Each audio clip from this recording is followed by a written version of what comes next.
په مصر کې 10 معجزې. خدای پاک حضرت موسی ته وویل چې فرعون خپل زړه نور هم سخت کو او هغه زما د आवाज اورېدو نه هم انکار وکړ. هغه به زما خلک پرې نه دي. په سحر کې لاړ شه او دریاب سره نږدې ودرېږه. کله چې فرعون راشي خپل امسا د مصر په ټولو اوبو وخوځوه. حضرت موسی او هارون د خدای پاک ومنل. کله چې هارون اوبه په امسا ووخلې نو هغه په وینه کې بدلې شوې او ټول کبان مړه شول او په هغه ملک یو عجیبه بدبویي خوره شوه. ورځې پس خدای پاک د وینې آفت ختم کړ، خو بیا هم فرعون توبه ونه ویستا. بیا د چندخانو آفت راغی او ټول ملک ته ډک شو. چندخانو به په هر کور او هر ځای کې ټوپونه وخل، خو د فرعون زړه نور هم سخت شو.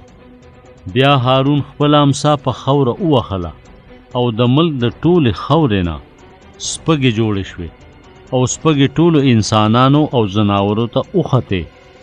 بیا خدای پاک ډېر مچان راولېږل او د هغې نه ټول کورونه او اسمان ډک شو. خو چېرته چې اسرائیلیان اوسېدل هلته نه سپږې وې او نه مچانو. بیا یوه وبا د مصر په ټولو څاروو راله او په زرګو اسونه اوښان ګډوري د دې بیمارۍ په وجه مړه شول. خو د اسرائیلو په څاروو هیڅ قسم بیماری نه وه.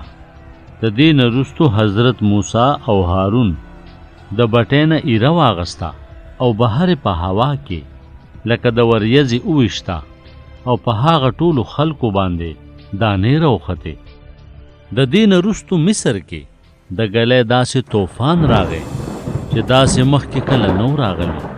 حضرت موسی او هارون د فرعون منت او زاري وکړه، خو هغه اسرائیلیان تلو ته پرې نه ښودل.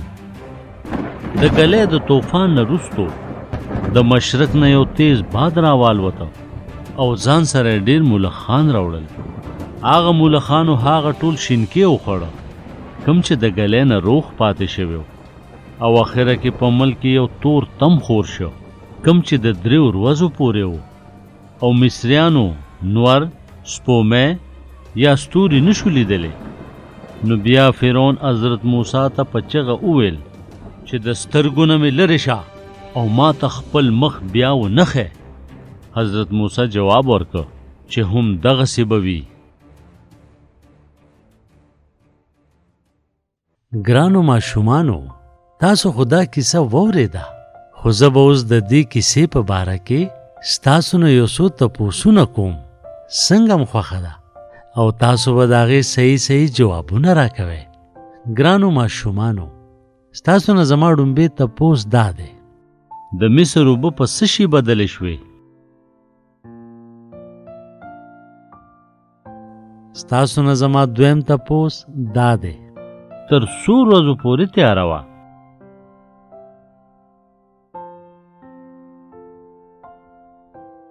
او اوس زه ستاسو نه اخري تپوس کوم: فرعون په اخره کې حضرت موسی ته د څه کولو وویل؟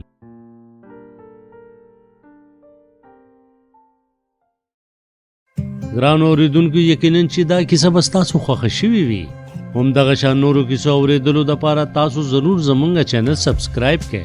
او که تاسو دا کیسې بغیر د انټرنیټ نه اورېدل غواړئ یا موږ سره رابطه کول غواړئ نو د پلی سټور نه زموږ د کیسو ایپ ډاونلوډ کړئ